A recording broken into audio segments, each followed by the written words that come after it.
আবৃত্তি করে আসছি।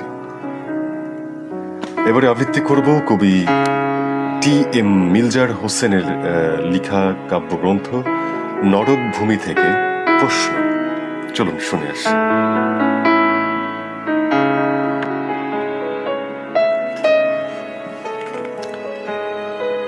আবার কোনো প্রত্যাশা নেই, আবার কোনো প্রত্যাশা নেই কারো কাছে।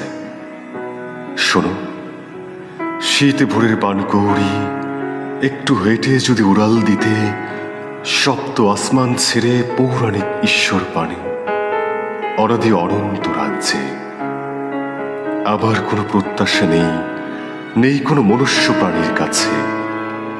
এই নিদান কালের দুপুরের কুয়াশায় নিশ্চুপ ডাহুক তুমি এলোমেলো না হেঁটে।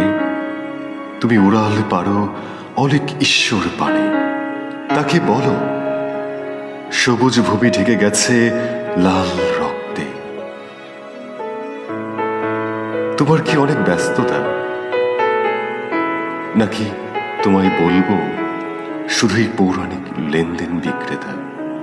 আচ্ছা, তোমার কি অনেক ব্যস্ততা, নাকি তোমায় বলবো পৌরাণিক লেনদেন বিক্রেতা?